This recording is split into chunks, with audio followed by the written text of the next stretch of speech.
o obstáculo ele se identifica justamente pela questão dos preços de transferência.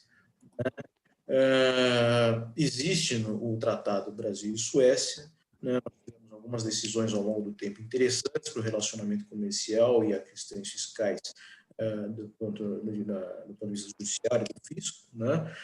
Mas a gente vem agora à tona com esse processo do Brasil ingressar na OCDE e um discurso muito grande. Inicialmente havia uma crítica por parte dos países da OCDE com relação às práticas brasileiras, e o Brasil sempre demonstrou bastante resistente à sua forma de tratar os preços de transferência, né?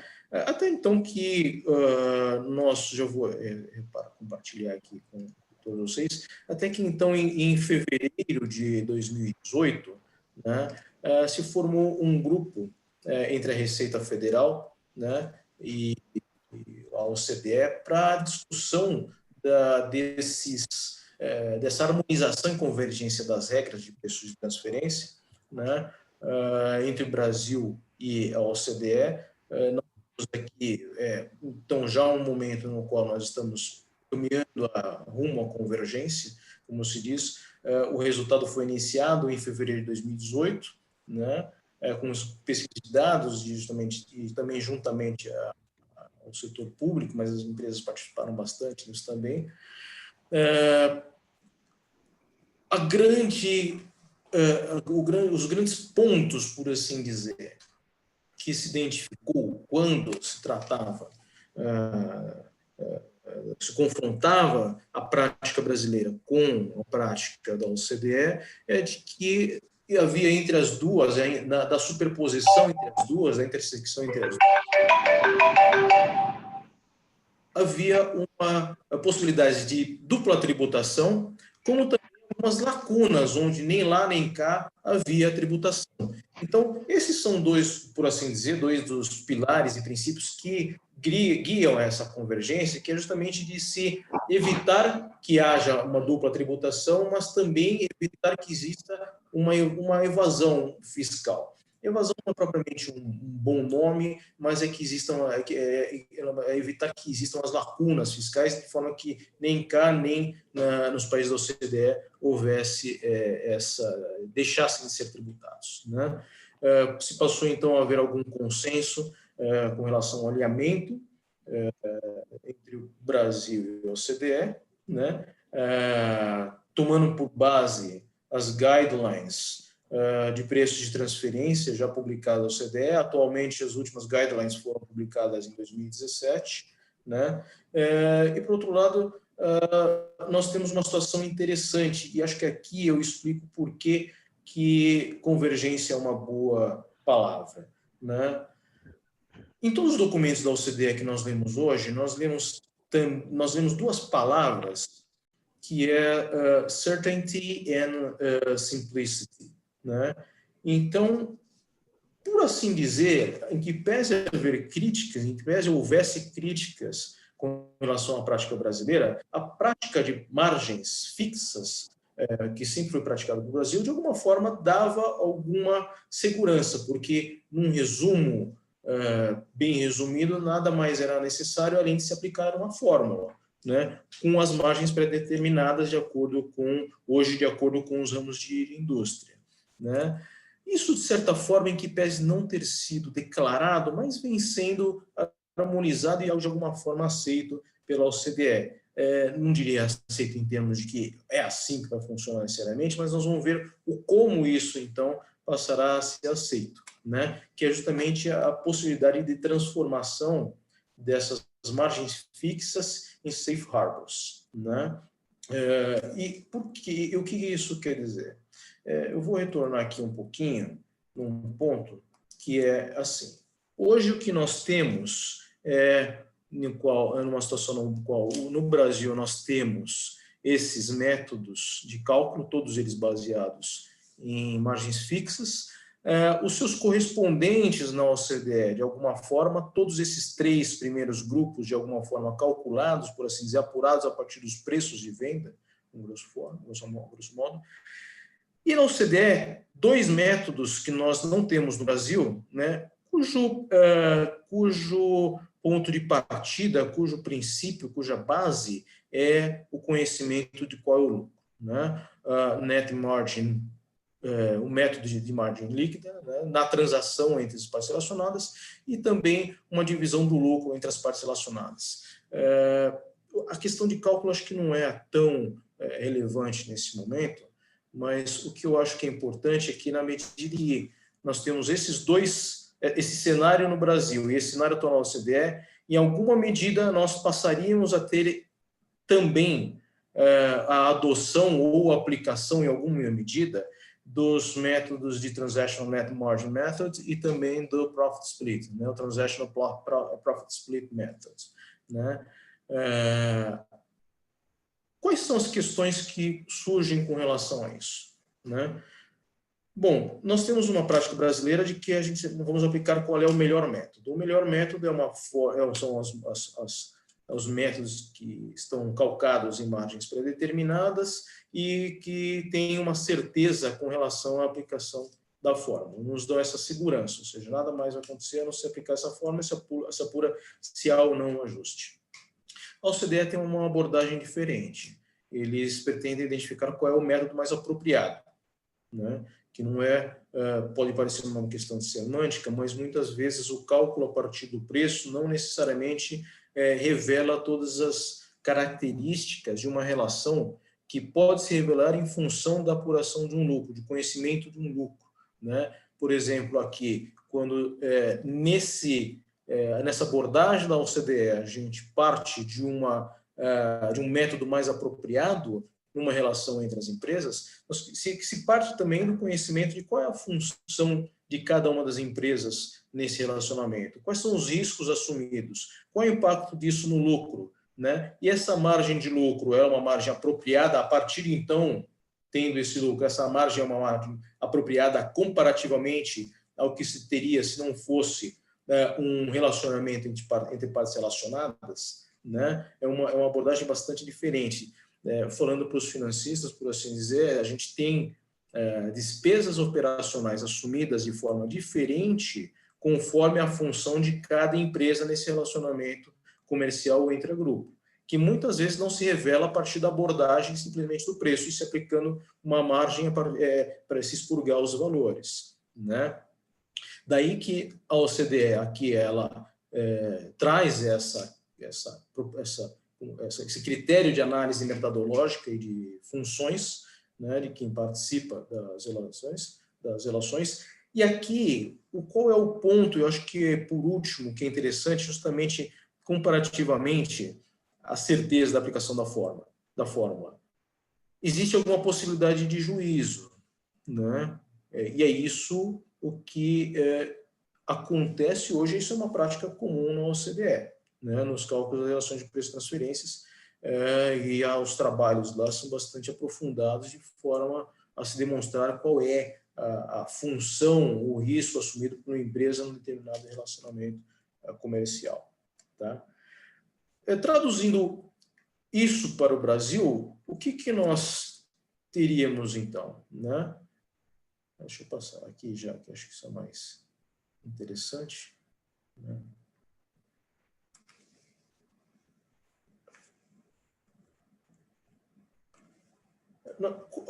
Tinha de sair de uma dificuldade na implementação da regra. Né? Por que essa dificuldade de implementação da regra? Em razão da dificuldade de se acessarem as informações que se tem lá. Né? Existe uma assimetria de informações em que o fisco ele tem as informações de todas as empresas e ela tem via SPED. Isso não é problema, isso não tem como se afastar. É algo com o qual o contribuinte não pode contar, porque ele não tem acesso ao que as outras empresas praticam, empresas desinteressadas praticam. A possível solução proposta com relação a isso, e aí já entra a questão dos safe harbors, né? Aí nós temos uma questão interessante, porque as margens fixas brasileiras hoje elas já são vistas como safe harbors, ou seja, como portos seguros, né, a serem praticados. Já são vistas pela própria OCDE como safe harbors, ou seja, demonstra que você tem pelo menos aquela margem, então aquela margem, até aquela margem é tributável, ou pelo menos ela até aquela margem ela é dedutível, ou pelo menos aquela margem tem que ser tributável. Não se entra em considerações quanto às análises funcionais. Então, quando se permite uma solução dessa, em que se pode adotar mais margens de mais margens de pré-determinadas, ou seja, um aumento de outras margens determinadas, como portos seguros no cálculo do preço de transferência, nós estaríamos dando, então, uma possível, uma solução à assimetria de informação. Né? O ponto é que, na medida em que o fisco admite que ou se utilize o safe harbors, ou se utilize o trabalho que já foi realizado lá fora pelas outras empresas do grupo, ele o faz não em função da relação como um todo. Né? A tendência é que o fisco brasileiro o faça com vistas ao que está acontecendo na empresa brasileira. Né? Então, o ponto é como usar essas informações do exterior para analisar a brasileira sem considerar que se trata de uma relação das duas pontas, não é somente isolada. Né? E por que não se aceitaria a documentação e o trabalho já realizado no exterior para aceitar o excesso de dedução, o limite de dedução ou o mínimo tributável aqui no Brasil. Né? O outro ponto é justamente por conta dessa dificuldade de utilização das informações que já são utilizadas lá fora, é que se propõe essa utilização do safe harbors, se põe essa expansão do número de safe harbors. Hoje nós temos as margens de 20%, 30% e 40%, são margens predeterminadas no Brasil, que já estão colocadas na 9430, mas a possibilidade é que, então, se vocês não têm como utilizar as informações de fora para aplicação de um método de margens líquidas de lucro ou de profit split, então aceitaríamos aqui esses safe harbors, essas margens predeterminadas. Por assim dizer, e aí, Renato, você é uma boa pessoa para compreender isso, mas existe uma linguagem diplomática aqui, né, para a gente compreender o que acontece, né, porque parece que, eu não aceito, mas na prática parece que está sendo aceito, né, não como regra principal, mas talvez como exceção. E aí nós vamos ver o quanto dessa exceção vai acabar se tornando regra ou não. Por quê? Porque, em alguma medida, esses safe harbors eles podem ter as suas margens fixas. Quem fixaria seriam alguns institutos. Mal comparando, para quem lida com ICMS no Brasil, nós temos as práticas de substituição tributária, né, nos quais vários setores têm suas margens pré-determinadas, que são as margens pressupostas como sendo agregadas ao longo da cadeia. Né? Então, possivelmente seja alguma coisa semelhante que se sugeriria com esses safe harbors. Né? E nesses safe harbors, na fixação dessas margens, na fixação dessas margens para aplicação dos portos seguros, né? Um terceiro elemento interessante aqui, que em certa medida existe lá fora, aliás, que existe lá fora, mas que a diferença na convergência do padrão brasileiro para o padrão da OCDE é que esses Advanced Pricing Arrangements eles seriam setoriais. Essa é a proposta brasileira e é o como se converge ao que se espera que seja aceito e praticado. Né? Os dois últimos pontos são bastante interessantes por conta de que só um ponto, porque aqui a questão relativa a um acordo setorial de preços ele está em que muitas vezes ele pode não alcançar as peculiaridades de transações isoladas. Isso aí é um ponto que depois o Cristiano vai abordar, mas acho que esse aqui talvez seja um ponto de atenção, e aí é um ponto de atenção para nós lidarmos no dia a dia mesmo, entendeu? Aqui, no ponto de vista bem pragmático, o que vai acontecer é que um determinado setor tem ali sua margem setorial, mas para uma determinada empresa daquele setor, por alguma vicissitude, esse porto seguro de margem fixada por esse acordo de preço não condiz com a realidade, não condiz com a característica própria daquela empresa, né? E, a ser dessa forma, haveria alguns mecanismos, né? Algumas formas de se tentar superar isso, né? Então, num resumo, no que diz respeito a essas questões de convergência, nós teríamos isso, né? Dois novos métodos como possíveis de aplicação para as empresas brasileiras, ou seja, em vez de somente se partir do preço de venda para um cálculo de preço de transferência, da comparação dos preços praticados para apuração do preço de venda, por um PIC, ou por um método de PIC, ou por um método de PRL, ou de um cost plus, né? Se teria, então, dois novos métodos que já se pratica na CDE, que quais são qual é o lucro da transação como um todo, das duas partes, entendeu? E aí, então, uma comparação sobre se esse lucro ele é ou não o lucro que seria apurado numa transação entre partes desinteressadas, né? E a comparação via margem líquida ou via divisão do lucro.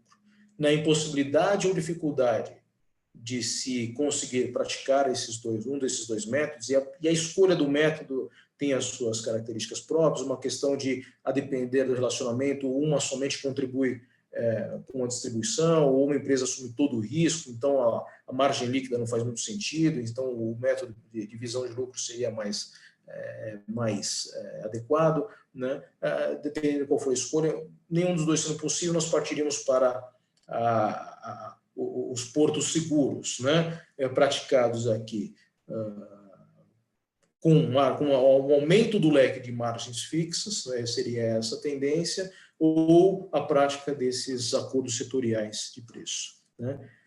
Isso tudo ele trata das questões, por assim dizer, do comércio exterior normal, né? Comum, de mercadorias, mal dizendo, ou resumindo, né? Mas ela não trata de uma questão que diz respeito aos royalties e assistência técnica. O Cristiano vai abordar esse aspecto agora, já estou colocando aqui, né? Está ouvindo, Cris? Se quiser já falar, mas esse aqui é um ponto que não está bem tratado, não está claro como vai ficar com relação a essa convergência. Tá ok? Eu passo a palavra então para o Cristiano, se você quiser falar, Cris. Sim, então eu agradeço. Em primeiro lugar, eu ainda não me pronunciei, mas é uma honra para nós, do Bratax, essa oportunidade de falar com todos vocês num assunto tão contemporâneo e tão dinâmico e tão desafiador como essa convergência brasileira às regras de preço de transferência. E, dando continuidade à apresentação, é uma continuidade um pouco com um desvio. Por quê? Como o Ciro bem colocou, essa apresentação dos principais pontos são os pontos que estão efetivamente e claramente sobre a mesa na discussão atual da Receita Federal com a OCDE. Ainda não foi editada nenhuma norma efetiva, nenhum projeto de lei, tudo ainda está nessa fase de não seria especulação, já seria um debate mesmo num estágio um pouco mais evoluído para se buscar essa convergência. Só que agora eu vou falar com vocês de um tema absolutamente importante nas relações bilaterais e na inserção da economia brasileira nas cadeias de valor internacionais, né? Que são exatamente os intangíveis e os serviços intercompany. Porque, neste aspecto, os próprios documentos da OCDE e da Receita Federal reconhecem que o Brasil simplesmente hoje não tem uma legislação de controle de preços de transferência nessas transações que não são menos importantes do que as contangíveis de comércio internacional, de mercadorias, nas quais existem todos os outros métodos. Hoje, a legislação atual brasileira é muito simples.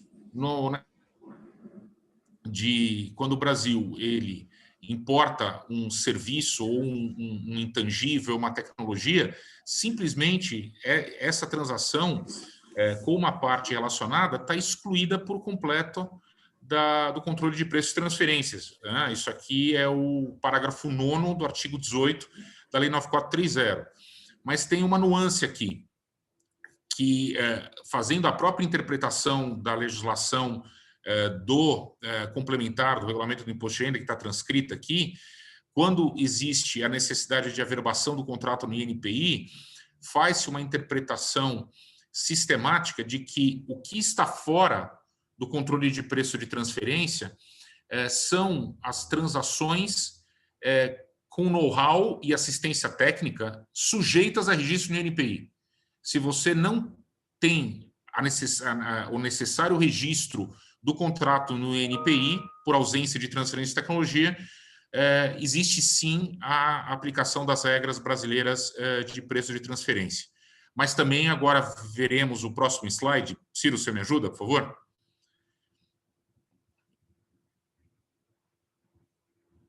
Que basicamente, agora só completando também um ponto que eu deixei de mencionar no anterior para fechar esse conceito. Então, ou seja, o Brasil opta por um limite de dedutibilidade totalmente unilateral, que é um limite de 5% da receita líquida do respectivo produto, né, ou serviço que usufrui dessa tecnologia, mas sujeito a registro no INPI. Então, ou seja, toda essa discussão que a OCDE faz de uma forma intensa de análise funcional, de funções, riscos, ativos, comparação de margens líquidas, isso simplesmente não existe para esses ativos intangíveis e transferências de tecnologias, sendo que o Brasil é absolutamente carente dessa tecnologia, é um país importador de capital e necessitaria ter esse caminho, né, essa integração muito mais, de forma muito menos pesada e mais fácil. Mas, ok, então, esse ponto desses intangíveis e da transferência de tecnologia, estamos totalmente numa situação greenfield. O Brasil não tem nenhuma legislação, não tem nada. Então, para adotar os princípios da OCDE, o Brasil vai ter que mudar a política em relação a ao tratamento da dedutibilidade fiscal desses valores de intangíveis e de preço de transferência. E como o Ciro já adiantou, isso não está sendo profundamente tratado nesse momento pela OCDE e pela Receita Federal. Isso aqui é um dos outros grandes desafios que virá a reboque da convergência. Talvez todos sabem da importância, mas esse tema está sendo tratado como não prioritário, não urgente. É mais urgente ver os métodos e a convergência de uma forma mais global dos tangíveis e deixar os intangíveis. Separação entre royalties com transferência de tecnologia, né, assistência técnica com transferência de tecnologia, perdão, e serviços técnicos sem transferência de tecnologia, esses sim estão sujeitos ao controle de preço de transferência por precedentes da Receita Federal. E nesse slide aqui, eu tento só resumir de forma bem direta o problema que existe na importação desses produtos, perdão, desses intangíveis, desses serviços intragrupo. Por quê? A carga tributária é altíssima, tanto no que se refere a imposto de renda na fonte, quanto tributos diversos incidentes nessa importação. São eles, além do imposto de renda na fonte, com alíquota geral de 15%, 10% de CID, 0,38% de IOF no fechamento do câmbio, e ainda existem domésticas, que são o PIS/COFINS e o ISS, porque, afinal, quando se compra, se adquire, né, um serviço brasileiro, ele igualmente paga PIS/COFINS e ISS. Provavelmente, claro, não necessariamente nessas alíquotas aqui, mas não faria sentido que o nacional pagasse um imposto que o estrangeiro não pagasse. Então, no final, a carga tributária excessiva, por assim dizer, ou desproporcional brasileira, vem através do imposto de renda na fonte e da CID. E esse é um ponto que efetivamente ninguém está tratando ainda nos documentos entre OCDE e Receita Federal. Nada é dito sobre a altíssima carga tributária brasileira na fonte, nessas remessas, porque o Brasil simplesmente, historicamente, tem uma tradição, uma política de tributação na fonte excessiva, se comparado com o padrão da OCDE. Por exemplo, a OCDE, o modelo da convenção, né, a convenção modelo da OCDE atualmente tem tributação na fonte, prevê tributação na fonte nas transações com royalties, enquanto o Brasil, ao contrário, expande ao máximo o artigo 12, ou cria um artigo novo, copiando o que está na Convenção Modelo da ONU, para incluir serviços técnicos na competência tributária da fonte, no caso, o Brasil sendo o país da fonte, importando refrigeração de tecnologia. E a Receita Federal não só confirma esse entendimento de que serviços técnicos, sem transferência de tecnologia, sem registro no NPI, estão sujeitos a preço de transferência, como também nessa solução 17, foi dito que, dado que o serviço intragrupo não vai ser objeto de uma nova prestação de serviço, esses serviços, na sua essência, são serviços de suporte administrativos, contábeis, financeiros, serviços efetivamente de apoio. Então, eu não posso usar o método PRL, porque eu não tenho uma revenda. Sobram só os métodos de preços separados ou o Cost Plus. Só que uma transação intragrupo não tem comparável. Como é que eu vou comparar se na verdade, ela é feita só dentro do próprio grupo? Então, entre partes relacionadas. Logo, o método de preços independentes ele acaba excluído igualmente. Sobra o quê? O Cost Plus. E aí a Receita Federal afirma que o único método a ser aplicado nesse controle seria ver a margem pré-determinada, o safe harbor na terminologia internacional, mas que não é um safe harbor pela visão, pela formatação atual da legislação brasileira, de 20%, um markup de 20%.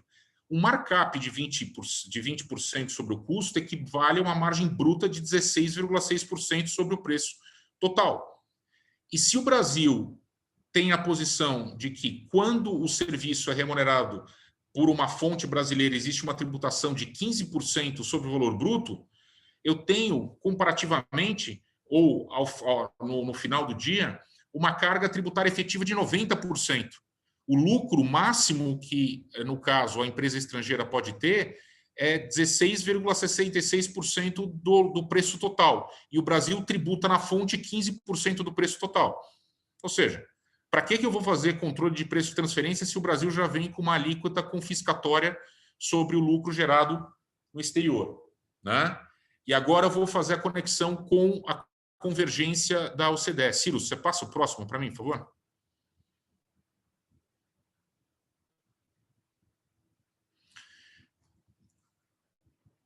Na primeira parte da nossa palestra, o Ciro disse que o caminho que o Brasil provavelmente seguirá é a da adoção dos vários safe harbors que a OCDE já possui e criação de outros safe harbors pela legislação brasileira que sejam compatíveis com o princípio arm's length, né, de transações a valor de mercado, para sempre buscar, né, nas palavras do Ciro, que ele bem resumiu, o certainty e o simplicity, né, a segurança jurídica e a simplicidade. E, recentemente, a OCDE criou, exatamente nessas transações intragrupo de suporte mencionadas aqui no slide anterior, um safe harbor, dizendo que, basicamente, o grupo internacional precisa fazer, né, o pool de todos os custos, atribuir claramente os custos gerados nesses serviços a cada uma das entidades e aplicar um markup de, no máximo, 5% sobre os custos. Se as empresas fizerem isso, elas estão dispensadas de qualquer exame de comparabilidade, por isso que é um safe harbor. Não é que não existe o cálculo, você fica dispensado de aprofundar o cálculo e buscar comparáveis se você estiver dentro desse. Então, ou seja, tudo leva a crer que o Brasil vai adotar isso aqui, porque isso já é incontestável no próprio âmbito da OCDE. Isso se encaixa como uma luva no padrão brasileiro, né? Hoje o Brasil tem uma margem fixa, né, pré-determinada de 20%, só que a OCDE reduz essa margem para 5%, né, o markup, perdão. Só que se eu mantenho uma tributação na fonte de 15%, a situação piora. Se eu estava dizendo que antes lá era uma carga efetiva de 90%, carga efetiva de 315 sobre uma margem, né, de 4,76, margem bruta sobre o preço, partindo no markup de 5 sobre o custo. Ou seja, piorou.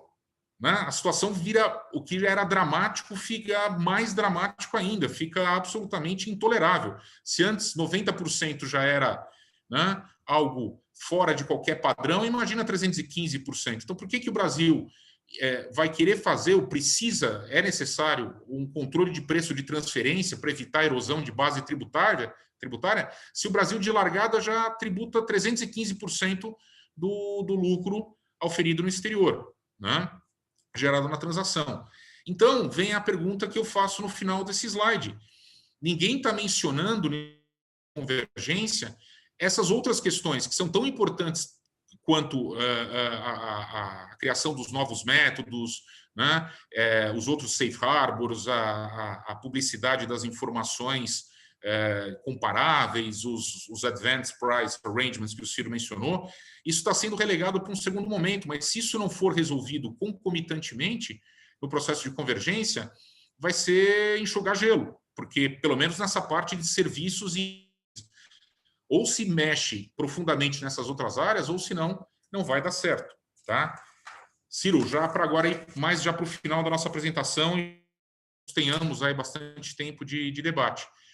Ah, mas Cristiano, peraí, no caso da Suécia, existe o ato declaratório interpretativo 5/2014 que isenta as empresas residentes na Suécia dessa retenção na fonte, porque o protocolo do Tratado Brasil-Suécia, atualmente em vigor, não traz o conceito de serviço técnico para dentro do royalty, do artigo 12. Verdade. Então, hoje, isso é uma verdade. Então, tudo que eu disse nos slides anteriores, para efeitos de imposto de renda, ao menos, a Suécia hoje está em relação a diferentes países com os quais o Brasil tem tratado. Essa lista dos poucos países que efetivamente se beneficiam desse ato declaratório interpretativo é uma lista só de 5 países: Suécia, Finlândia, França, Japão e Áustria. Tá? Só que a notícia ruim que eu tenho para dar, e eu e o Ciro fizemos essa análise cuidadosa do protocolo, do novo acordo de bitributação, ou da renegociação do acordo de bitributação entre Brasil e Suécia, assinada em março de 2019, e houve diferentes mudanças, diferentes atualizações e modernizações do tratado em diversos aspectos. Mas houve um retrocesso, porque o Brasil conseguiu que a Suécia concordasse que serviços técnicos estão incluídos dentro do conceito de royalties, sujeitos também a uma nova redação dada ao artigo 12, limitado a 15%. Ou seja, quando entrar em vigor o novo tratado Brasil-Suécia, o problema que eu mencionei nos slides anteriores vai voltar a existir para as empresas suecas, tá? Então, essa é mais um grau do drama que nós vivemos e que, por enquanto, como dito, a Receita Federal não está focada nesse tema, certo? E, Ciro, só aqui a notícia, né? Trazendo para vocês o que foi feito em março de 2019, Ciro tem mais um slide interessante, Ciro, só volta lá, por favor. Que a notícia ainda vem dizer que o tratado é vamos dizer, um pilar de modernização. Concordo, muita coisa foi modernizada, mas nesse aspecto da tributação na fonte houve um retrocesso. Tá? Isso aqui é só um insight jornalístico do que os jornais disseram à época, né, da assinatura do novo Tratado Brasil-Suécia. Só para finalizar, e sem tomar tempo dos debates, esses 3 últimos slides são um breve resumo do procedimento amigável, que foi recentemente regulamentado pelo Brasil. O Brasil, apesar de os tratados internacionais pelo Brasil já preverem um instituto do procedimento amigável, ele, de fato, era muito pouco usado por uma falta de regulamentação, certo? Como a definição trazida aqui no meio do slide é um instrumento de diálogo entre autoridades fiscais e o contribuinte não é parte. Ou seja, o Ciro e eu trouxemos diferentes desafios e problemas que ainda não sabemos como serão direcionados pelas receitas, né? No caso, tanto receitas dos países membros da OCDE, a Receita Federal Brasileira, e com a própria OCDE como órgão multilateral. Enquanto isso, pelo menos nós, contribuintes, temos à disposição para tentar valer os nossos direitos para evitar uma dupla bitributação ou uma tributação confiscatória, usar o procedimento amigável. Aqui eu trago só a indicação dos textos legais. A IN 1846 do final de 2018 regulamentou inteiramente a matéria. É curioso que no mesmo dezembro de 2018 a Receita Federal publicou um manual, literalmente um manual, é um PowerPoint que a Receita Federal fez, assim, bem user-friendly, para que os contribuintes venham e apresentem seus pleitos de procedimento amigável. Porque o procedimento amigável dentro do programa BEPS da OCDE, que é do combate, né, ao planejamento tributário abusivo, evasão de... Né, oficiosa de bases tributáveis e erosão de bases tributáveis também em determinadas jurisdições, o Brasil tem um compromisso de mostrar que está totalmente aberto para resolver e evitar essas situações, como eu disse, dramáticas da tributação. Então, a própria incompatibilidade no que se refere à tributação na fonte ou outros métodos de controle de preço de transferência tem no procedimento amigável uma solução, né? E pelo adiantado da hora, Ciro, eu não vou passar os últimos 2 slides, eu depois, só rapidamente aqui, como ele funciona, os prazos que nós temos para entrar com o pedido, mas eu preferia deixar esse tema do procedimento mais para os debates, caso surjam dúvidas, porque senão acho que o debate é exatamente o momento onde vamos trocar experiências e conseguir evoluir com o tema em prol de todos nós e dentro do melhor espírito que a Câmara Brasil-Suécia representa. Tá? Então, eu agradeço mais uma vez ao Jonas e ao Renato pelo convite e agora eu me coloco à disposição junto com o Ciro para as dúvidas e eventuais considerações. Obrigado. Perfeito, Cristiano. Muito obrigado. Obrigado, Ciro. Sugiro que deixe ainda o PowerPoint aberto. Se tiver sem perguntas, né, que tem a ver com os slides, então pode voltar aí, Ciro. E a primeira pergunta vem do Ronaldo, né? Ronaldo de Carvalho. Você quer ligar seu microfone, Ronaldo?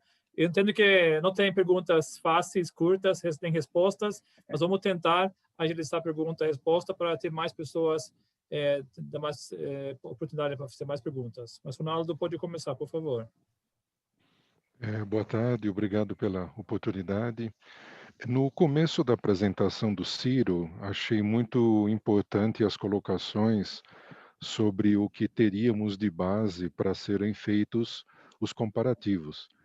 E por isso a pergunta, será que, apesar das demonstrações financeiras não poderem ser divulgadas, não haveria a possibilidade da Receita Federal começar a emitir manuais ou quadros em que se pudesse fazer os comparativos para a aplicação de novos métodos? Ronaldo, obrigado pela pergunta, e ela é extremamente interessante, porque esse é um ponto,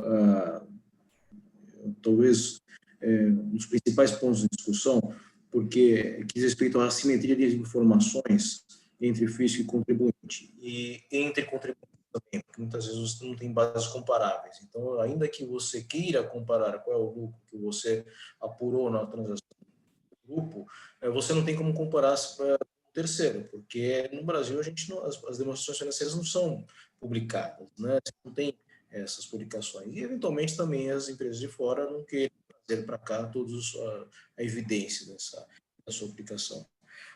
Daí que, com que frequência que a Receita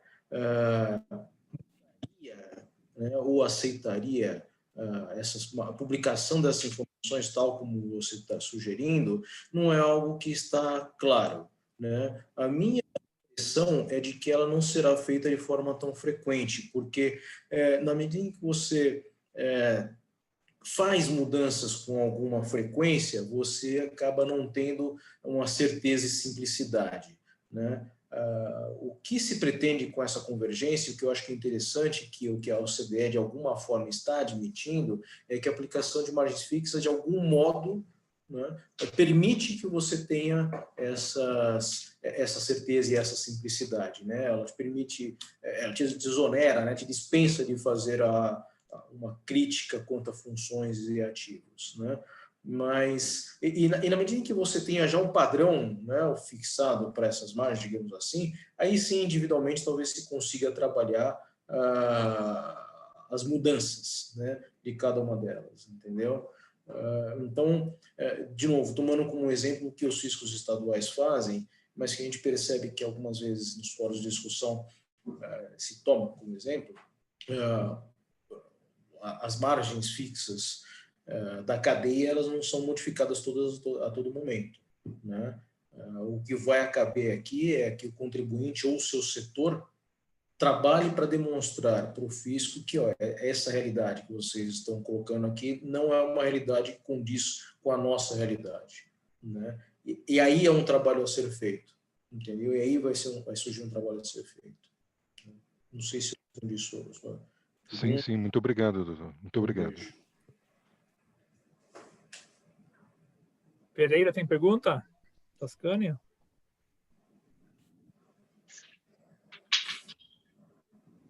Oi, Jonas, obrigado. Tenho sim. Mas de mais nada, Cristiano, Ciro, parabéns aí pela apresentação, foi bastante clara. Jonas e Renato, parabéns aí pelo convite, aí, pela atividade, né? Muito bom. Esse é um assunto tormentoso para todos nós que administramos a área tributária das empresas. Eu escrevi aí que eu até agora não me decidi se eu gostaria ou não, se eu acho se a mudança seria melhor, boa ou não, né? Sairmos do sistema e para o outro. Eu tenho aqui a responsabilidade para a América Latina e eu trafego nesses dois mundos, né? O mundo da OCDE e o mundo brasileiro. E os dois mundos têm lá suas dificuldades, têm os seus problemas, mas o brasileiro tem uma vantagem, pelo menos do ponto de vista de segurança, né? Eu tenho margens fixas. Se eu atendi aquilo, não há o que discutir. É óbvio que para se chegar até aí tem também um caminho, às vezes, bastante longo ou complexo, né? Então, me preocupa muito ter um sistema como esse da OCDE aqui no Brasil, em que a coisa ela é mais subjetiva, né? Porque existe a regrinha dos métodos que eu preciso identificar qual que é o melhor método, ou qual que é o método aplicável, né, para a minha operação. Eu tenho que colher as informações de outras para poder comparar com o meu resultado. Enfim, eu tenho uma série de demandas aí para atender na OCDE que, com o sistema tributário, com o preciosismo do nosso processo aqui, se isso seria vantajoso para as empresas, né? É óbvio, as empresas que estão hoje pagando imposto de rendas, tem ajuste de transfer price, portanto, estão pagando o imposto de renda, a mudança sempre é mais salutar. Mas para aquelas que já estão dentro de um processo funcionando normalmente, a mudança talvez não seja tão boa. Me preocupa muito essa negociação com o fisco. O sistema de hoje, nós não estamos no mesmo nível de negociação. O fisco ele está numa cátedra, num patamar um pouco acima, e nós temos que ir lá pedir, talvez, tem uma negociação, a gente não tem a mesma força. Então, por isso que eu fiz esse comentário, não sei se consigo, ainda não consegui me decidir. Gosto da ideia da OCDE, mas me preocupa muito o sistema tributário brasileiro com todas essas nuances, essa complexidade e burocracia que pode ser arrastada para o sistema da OCDE. Eu perguntaria para o Ciro, para o Cristiano, do ponto de vista de tributação, qual é o melhor? Vocês têm um comparativo? Ciro, posso... De pagamento sobre ajustes? Desculpa, Pereira, eu só não entendi essa sua parte final da pergunta. Entre um sistema e outro, o comparativo que existe em termos de recolhimento de imposto sobre ajuste, qual é o que gera mais ajustes entre os dois? Vocês têm algum juízo de valor disso? Eu vou relatar situações concretas que nós vivemos até hoje, exatamente nessa sua perspectiva, Pereira. Nós, pelo lado brasileiro, sendo confrontados por estrangeiros aplicando, né, o choque entre mundo OCDE e mundo brasileiro.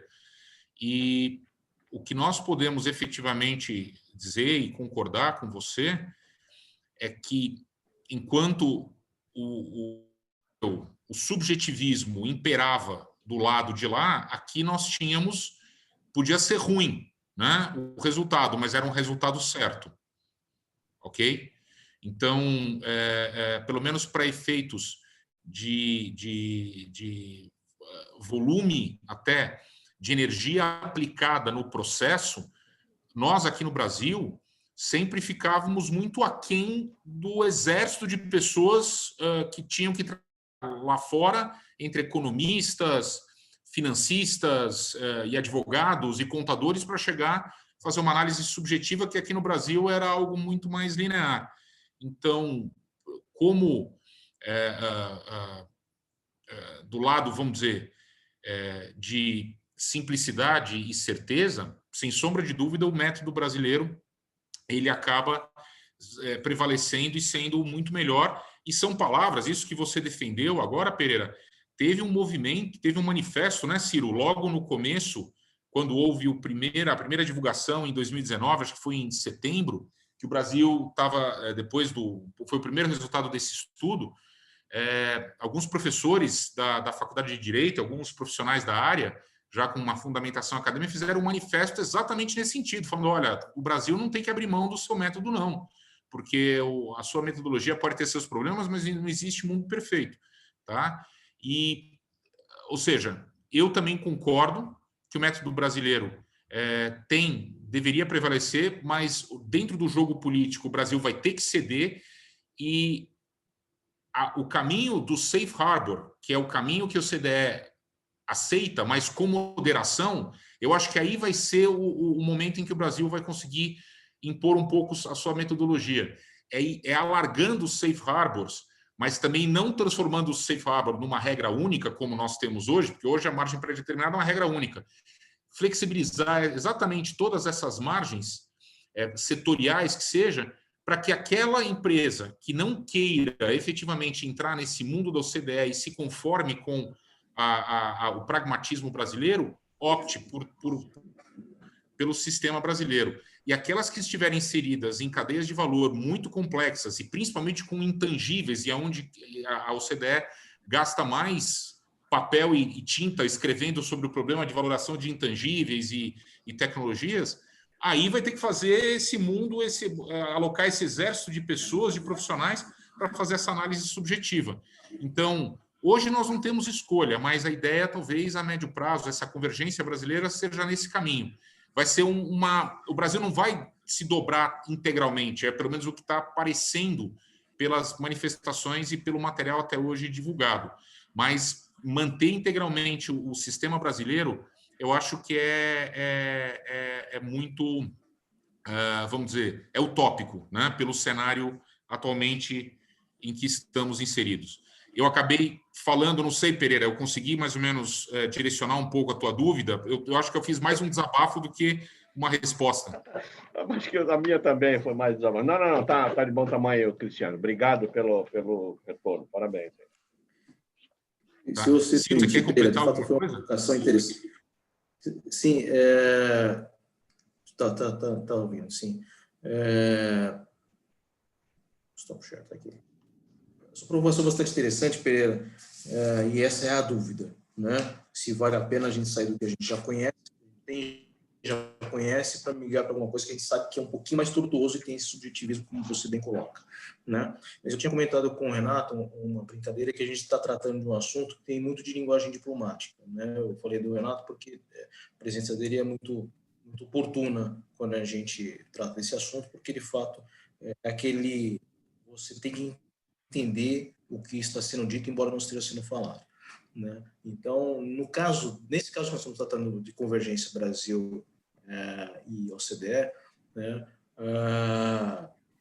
nós vamos ter a opção, mas eu viria da opção de ter os dois métodos, né, como talvez fossem os principais como regra, mas esse alargamento de margens fixas e possibilidade de adoção de margens fixas e eventualmente arranjos, talvez seja uma ida e continuidade a uma coisa semelhante ao que já temos no Brasil, né? Então aquele mas não foi ou foi e continuou perto, né?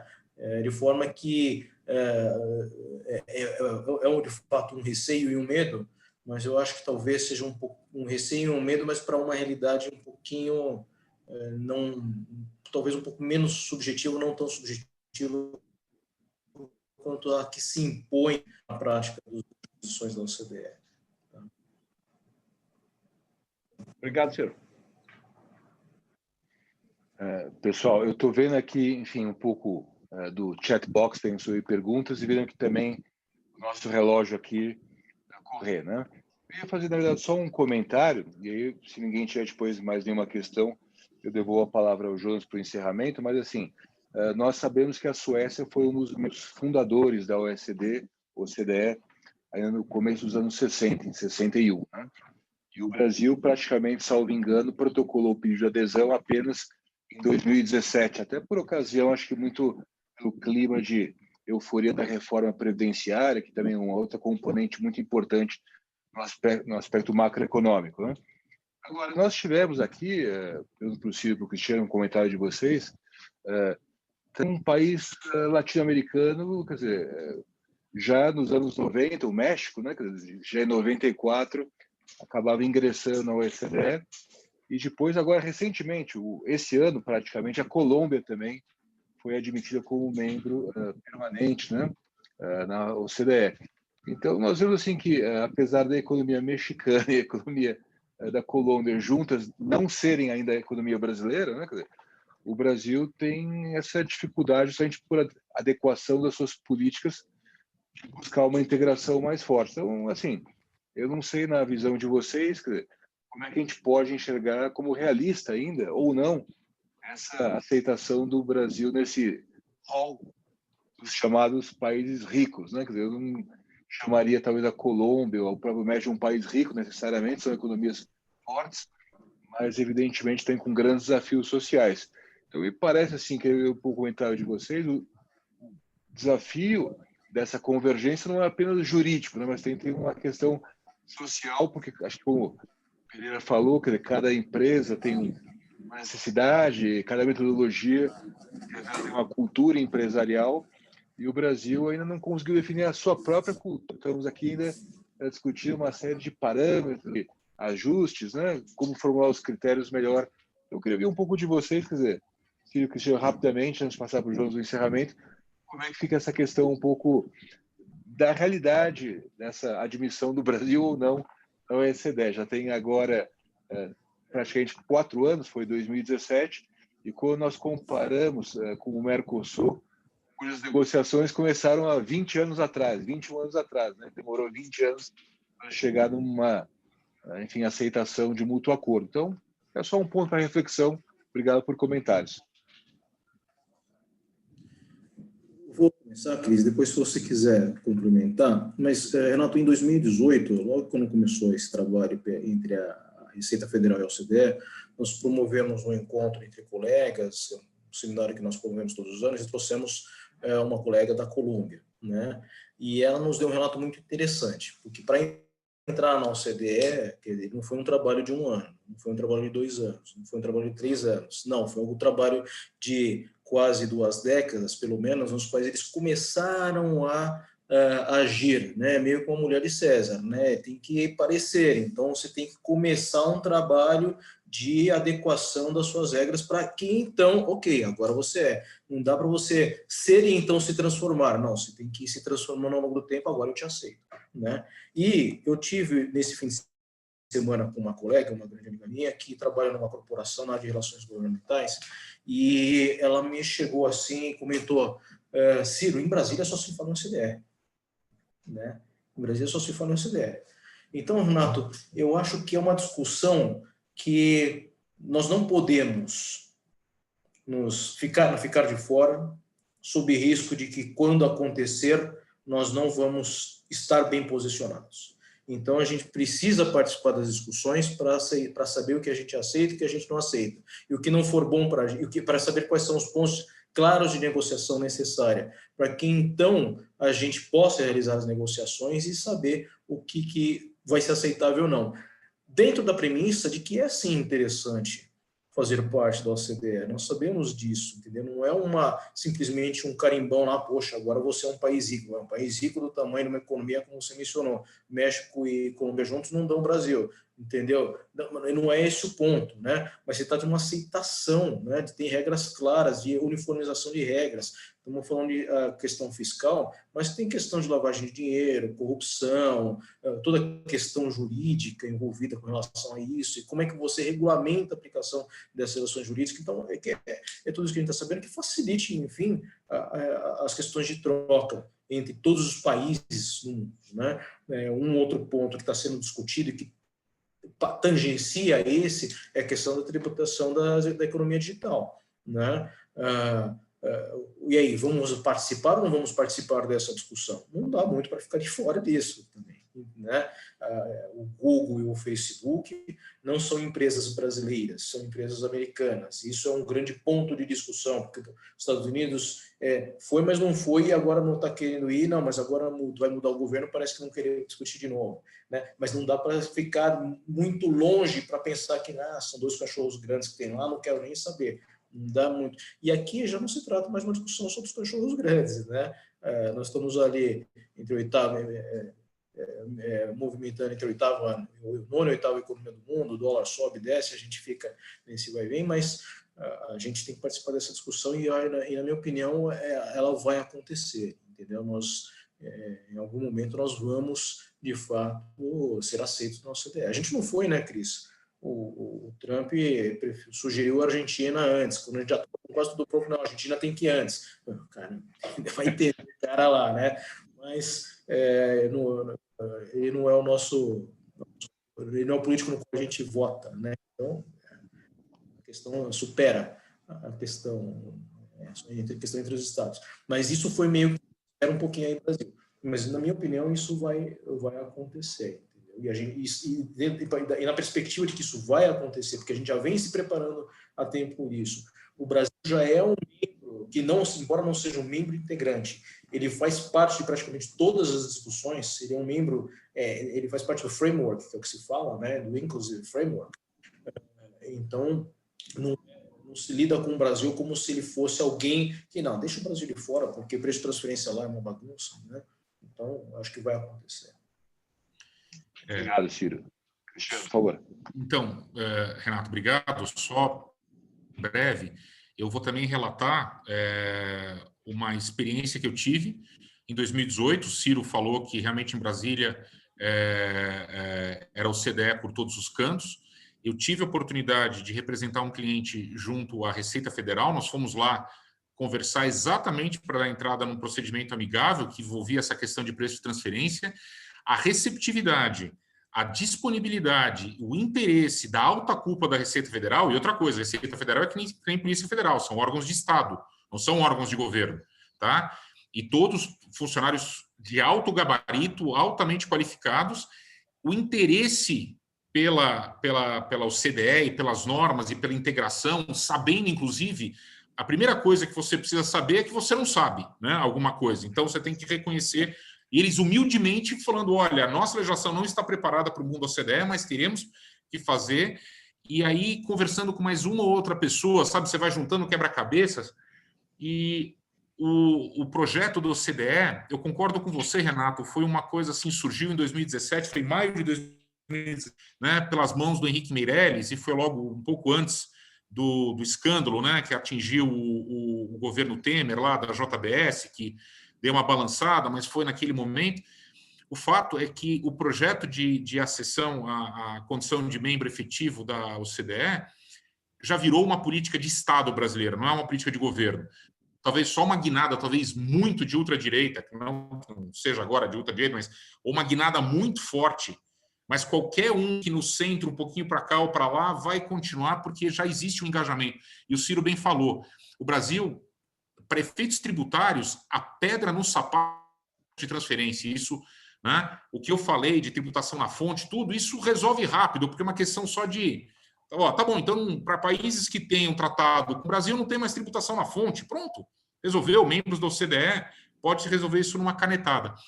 Mas em toda a questão de lavagem de dinheiro, regulamentação, processos licitatórios e tudo mais, e não sei se você acompanhou também agora recentemente, Renato, até saiu aí nos jornais, o problema da ordem dos advogados, né? Sim. Que o Itamaraty questionou a questão da liberdade, isso vale também para os engenheiros. Então, o Brasil ainda tem uns entraves, a parte tributária é uma delas, mas existe uma pressão do Estado, né? Uma política de Estado, mas eu também não consigo, né, pegar minha bola de cristal, ela anda meio opaca ultimamente, né, porque está difícil prever as coisas, mas se isso vai levar mais 1 ano, 2 anos ou 10 anos. Mas o Brasil, ao menos, a vontade já existe, sabe? Estamos num caminho. Se será bem sucedido, eu tenho a confiança que será, mas eu não sei precisar quanto tempo ainda. Tá? E o esforço também, isso que a gente relatou, é uma quebra de paradigma. A Receita Federal antes era um dogma, né? Na verdade, estão destruindo ícones aqui. Nunca se falou, e como o Pereira tinha dito, mas eu não queria mexer, isso do jeito que estava funcionava. A Receita Federal não queria nem saber antes. Você falava qualquer coisa, falava, não, isso aqui não se aplica. Agora já tem debates, o formulário, o relatório da OCDE tem mais de 300 páginas com o Brasil. Então, ninguém pode falar que o pessoal não está se esforçando. É desafiador, né? Então, eu queria, vamos dizer, isso que eu teria a testemunhar e eu estou confiante, mas não sei precisar quanto tempo isso vai acontecer e quantos outros países vão passar na nossa frente, né? A Argentina já ia passar na nossa frente, né? Peru também é candidato, de repente Peru vai passar na frente do Brasil. Outro país latino-americano que é membro do OCDE há muito tempo é o Chile, Renato. Sim, foi lembrado. Então, na América Latina temos Chile, Colômbia e México, totalmente integrados ao OCDE. O Peru com uma candidatura avançada e o Brasil, mas que bobear, se o Brasil continuar derrapando, né, patinando na lama, outros vão nos passar, vão passar na nossa frente. Mas, né? É isso. Obrigado, enfim, acho que super interessante seu comentário também. E vendo aqui um pouco o adiantado da hora e também a extensão das perguntas, das respostas, eu queria pedir para você, Jonas, fazer os encerramentos de praxe, né? Mas também agradecer muito ao Ciro e ao Cristiano que compartilharam conosco aqui nessa tarde, enfim, de terça-feira, o conhecimento deles acumulados ao longo de vários anos aí de experiência prática, como sócios do Bratax, né? E para mim foi um prazer revê-los, são amigos já de longa data, época de faculdade também, embora seja aqui um pouco mais experiente também, porém não mais sabedor, sou calouro deles aqui na parte tributária. Jonas, a palavra é sua. Ok, obrigado, Renato. Não, rapidinho, mais uma vez obrigado, Ciro, Cristiano, pela aula, tema complexo, mas realmente foi muito bem explicado, muito obrigado. Teremos mais, né?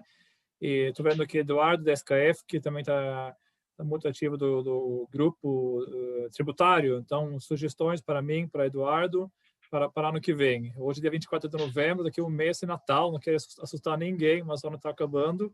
Então, vamos planejar para o próximo ano agora, né? E acho que isso. O tema para o próximo bate-papo, Renato, quer comentar? A pergunta que entrou? Sim. Nós tivemos, Jonas, obrigado pela lembrança, o Jonas e eu fomos consultados há algumas semanas por um colega de vocês lá na Suécia sobre os efeitos da desvalorização cambial nos contratos, a segurança jurídica, os efeitos, enfim, não só para termos de mas também a própria contabilidade, a parte financeira. Então, assim, nós pensávamos, Jonas e eu, que isso seria um assunto interessante para nós reunirmos aí de novo o grupo legal, o grupo tributário, enfim, para uma reunião conjunta, não necessariamente agora, porque, bom, já está agora as vésperas de Natal, que nem o Jonas falou, mas, assim, poderia ser talvez logo no começo do ano, ou, se vocês quiserem, a gente pode pôr em votação depois pelo nosso grupo do WhatsApp, talvez ainda esse ano, assim. Eu, pessoalmente, até o dia 15, eu estou aqui, de dezembro, estou em São Paulo, depois eu viajo. Mas, assim, a gente teria condições, né, Jonas, de organizar, talvez ainda daqui a 2, 3 semanas, no máximo, um outro evento, ou deixar para o primeiro evento aí, comecinho de fevereiro, talvez, final de janeiro aí. Vocês acham que é um tema interessante? Alguém tem alguma outra sugestão? Se não for o caso também, depois acho que vocês podem entrar em contato comigo, com o Jonas, pelo grupo do WhatsApp também, mas acho que foi uma sugestão que eu queria registrar, que o Jonas me lembrou, é um assunto importante porque afeta todos nós aqui, a questão da desvalorização cambial, o impacto, enfim, as contas das empresas, aspectos jurídicos, contábeis, de controladoria, sempre muito importante, tudo isso aí está concatenado também, né? Sim. Essa empresa que entrou em contato é uma das grandes suecas multinacionais da headquarter que entrou em contato. A questão cambial está super complexa. E eles estão conversando com alguns bancos aqui agora, né? Mas acho que um bate-papo entre vocês também pode ser interessante. Podemos pôr no grupo, né, Renato, do WhatsApp para elaborar a pergunta, porque é claro, para ver se alguém gostaria de fazer esse evento logo. Isso, e também, né, Jonas, qualquer outra sugestão, se algum dos colegas aqui tiver algum outro tema que gostaria de nos apresentar, fique à vontade para escrever para o Jonas, para mim, ou colocar no grupo lá do WhatsApp, também a gente responde com bastante prazer, Jonas. Sim. Não, perfeito. Acho que isso. Eduardo, quer falar alguma coisa da SKF, que também está bem ativo no grupo? Está bem. Agradeço, pessoal. Barulho aqui, que eu estou online do meu filho aqui, está na última semana. E desculpa aí pelo não ligar o microfone, mas agradeço, pessoal. Eu acho um tema interessante da avaliação cambial, acho que trazer alguém de banco também, para tratar a perspectiva de câmbio para 2021 é sempre um desafio, mas é interessante colocar esse tema assim. Perfeito, obrigado, Eduardo. Acho que é isso, gente. Nós vamos pedir uma salva de palmas, então, né? Uma salva de palmas. Sim. Parabéns, Cristiano, Ciro. E amanhã o vídeo está no site, e inclusive como PowerPoint, né? Qualquer dúvida, a gente pode repassar também para os palestrantes, né? Tirou foto, Renato? Renato é muito ativo na mídia social. Eu não cheguei a tirar. Vamos lá. Quem não ligou a câmera, por favor, se puder ligar as câmeras. Quem pode ligar a câmera, por favor? Aí as fotos ficam mais bonitas com as câmeras usadas. Vamos lá. Quer arrumar o cabelo para aí? Segura um pouquinho, Renato. O meu não precisa arrumar, porque não tem o que arrumar, né? Olha só. Tá quase todo mundo, mais 2 ou 3 só aí. A gente agradece. Pode tirar, tirei Renato. Aqui. Já tirei. Vou mandar para você, Jonas. Tá bom, gente? Obrigado. Obrigado, então. Uma boa tarde. Tchau, gente. Boa tarde. Até o próximo. Obrigado a todos. Um abraço. Tchau, Ciro. Tchau. Boa tarde a todos.